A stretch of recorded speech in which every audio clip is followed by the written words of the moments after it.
Something happened in North America's beef market that nobody saw coming, and it has already begun reshaping global trade in ways that experts are still trying to process. It started quietly, just a simple announcement from Ontario officials, but what followed sent shockwaves far beyond Canada's borders. More than 150,000 tons of U.S. beef, shipments worth millions, were rejected in one decisive move. Not delayed, not flagged for inspection, fully rejected. And within hours of that decision, phones started ringing in Washington, Tokyo, Berlin, and Dubai. Because this wasn't just about meat, it was about power, trust, and the future of food security. For decades, U.S. beef has dominated markets from Asia to Europe. American ranchers believed their position was unshakable. But Ontario's rejection didn't just challenge that assumption, it shattered it. Suddenly, countries around the world began reconsidering whether U.S. beef was still the safe, stable option they once believed it to be. Some reduced their orders. Some paused entirely. Others started looking north, at Canada, as the new dependable alternative. This moment isn't just a trade disagreement, it's a turning point. And what happens next could redefine global supply chains, international alliances, and the future of North American agriculture in ways no one expected. The first wave of disbelief spread across the industry when Ontario refused over 150,000 tons of American beef in a single announcement. What made this moment explosive wasn't just the size of the shipment, it was the message behind it. Trade analysts immediately recognized it as far more than a logistical decision. It was a symbolic strike at U.S. trade pressure tactics that Canada believed had crossed the line. Inside U.S. ranching communities, the reaction was immediate. Export terminals slowed to a crawl, storage facilities approached capacity, and processors tried to figure out how to redirect a product that had lost one of its most consistent buyers overnight. Ontario's move showed the world that Canada was no longer willing to absorb economic hits quietly. And this wasn't an isolated pushback. It was the spark that lit an international conversation. But that first rejection was only the beginning. While some observers assumed the rejection was purely logistical, insiders suggest something deeper was unfolding. Canada's agricultural sector had been simmering under months of U.S. tariff pressure. Farmers felt cornered, industry leaders felt ignored, and provincial governments believed the U.S. was using its market size as leverage. Ontario's rejection became the moment Canada finally drew a line. Reports claim behind-the-scenes discussions between ranchers, trade advisors, and provincial officials intensified weeks before the decision. The feeling was clear. If the U.S. was going to push Canada into a corner, then Canada would push back in a way Washington couldn't ignore. The rejected shipments felt like a message that no diplomatic statement could have delivered as sharply. Still, the real shock came when international buyers reacted faster than anyone anticipated. For decades, America held an almost untouchable position in the global beef market. Buyers trusted U.S. consistency, scale, and predictable supply. But the Ontario rejection triggered something U.S. ranchers had quietly feared: hesitation. Within days, whispers began circulating. Japanese buyers were reportedly scaling back their next quarter's orders. German distributors paused shipments for additional evaluation. The UAE, a major importer, began exploring alternative suppliers. None of these moves were loud or dramatic, but they were real, and each one chipped away at the U.S.'s long-standing dominance.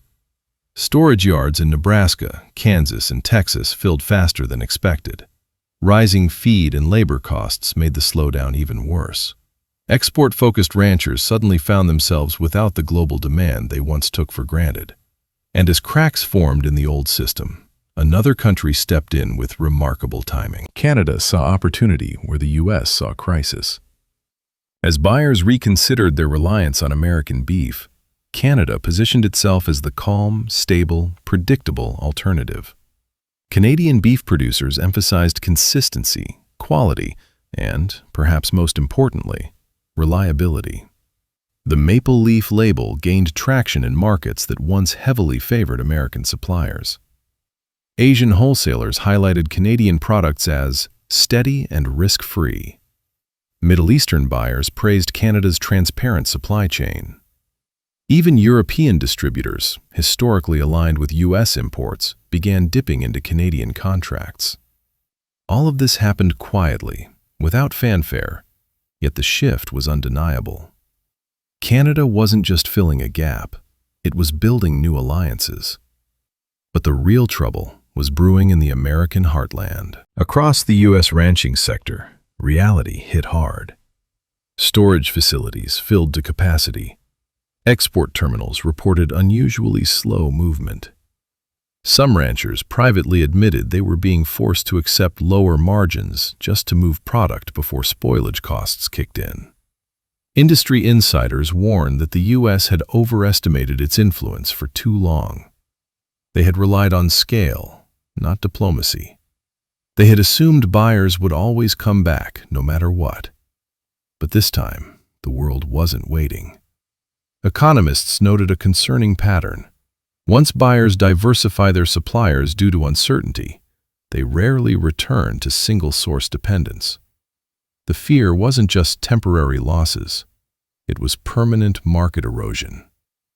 And while America scrambled, Canada made its boldest moves yet. Canada's response to the unfolding crisis wasn't loud, aggressive, or dramatic. It was calculated, disciplined, and quietly strategic. While American ranchers scrambled to manage overflowing storage, slowing exports, and rising costs, Canada stepped forward with a calm confidence that immediately caught the attention of global buyers. Instead of framing the U.S. struggle as a victory, Canada did something more effective. It offered stability when the world needed it most. Buyers saw the contrast instantly. Where the U.S. appeared volatile, Canada appeared steady. Where U.S. trade officials argued over tariffs, Canada focused on building relationships. And that shift in tone made all the difference. Trade insiders say Canadian officials had been preparing for a scenario like this for months. Reports suggest early conversations took place with Asian and Middle Eastern partners long before Ontario's rejection made headlines. So when uncertainty hit global markets, Canada was ready with contracts, pricing models, and long-term supply assurances. This wasn't luck. It was timing backed by preparation. Japan, looking to avoid disruptions, reportedly opened discussions about multi-year supply guarantees. The UAE, concerned about political unpredictability, explored diversifying through Canadian producers. Even smaller markets in Southeast Asia started placing trial orders to test Canada's consistency. Every one of these moves strengthened Canada's global positioning. On the domestic front, Canadian beef producers mobilized quickly. Ranchers increased output where possible, processors adjusted schedules, and exporters coordinated shipping to meet rising demand. The maple leaf label gained quiet momentum in regions that once relied almost entirely on American products. But perhaps the biggest shift was diplomatic. Canada didn't challenge the U.S. openly. It simply outperformed them. No threats, no retaliation, just dependable supply and professional negotiations. And that approach created an outcome few expected. Canada became the trusted voice in a moment of global uncertainty. What happened after Ontario rejected more than 150,000 tons of U.S. beef didn't stay within North American borders.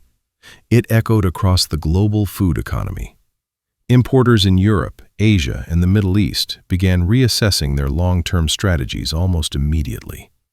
Not because of panic, but because of uncertainty. Markets thrive on predictability, and this event introduced the one thing international buyers fear most: doubt. Once that doubt entered the conversation, every country dependent on U.S. beef started exploring backup plans, alternatives, and new suppliers in case the situation worsened. In Asia, distributors quietly shifted a portion of their purchases to Canada, Australia, and even South American producers. Middle Eastern food security planners began evaluating new contract structures emphasizing reliability over quantity. Even major European retailers, known for sticking with long-time suppliers, initiated review processes to ensure they weren't exposed to sudden trade disruptions. These moves weren't headline-grabbing decisions, but they were real, and each one chipped away at U.S. market certainty. Prices reacted next. With U.S. shipments stalled and global demand unchanged, the market tilted in favor of countries seen as more stable. Canadian beef gained momentum, not because of aggressive marketing, but because of the psychological shift that placed Canada in the low-risk category. Economists say trust is now Canada's biggest export advantage, something the U.S. once dominated, but is slowly losing. What makes this moment even more consequential is how it shaped global policy discussions. Nations began rethinking whether relying heavily on a single supplier, especially one facing political and trade volatility, was wise in the long run. As one analyst put it, the rejection didn't break the market, but it broke the illusion of guaranteed supply. And once that illusion is gone, the entire global system starts to realign. What began as a provincial decision in Ontario has now evolved into a global turning point, one that no analyst, rancher, or policymaker can afford to ignore. The rejection of U.S. beef didn't just disrupt shipments, it exposed a fragile truth that many had quietly suspected. Dominance is never permanent, and trust can shift overnight. The United States, once seen as the unquestioned leader of the global beef trade, now finds itself navigating a world where buyers are more cautious, more strategic, and far less dependent on any single supplier. Canada, on the other hand, has stepped into this moment with a confidence rooted in stability rather than force. It didn't threaten, bargain, or pressure. It simply offered consistency when the world needed it most. And that quiet reliability has begun reshaping market preferences, redirecting long-term contracts, and influencing how entire regions think about food security. But the real story isn't just about beef. It's about what this shift represents: a wider transformation in global trade where predictability beats power, diplomacy beats noise, and reliability beats size. Whether this becomes a permanent realignment or just the beginning of a much larger economic shift remains to be seen. One thing, however, is undeniable. The balance of influence has already started to tilt.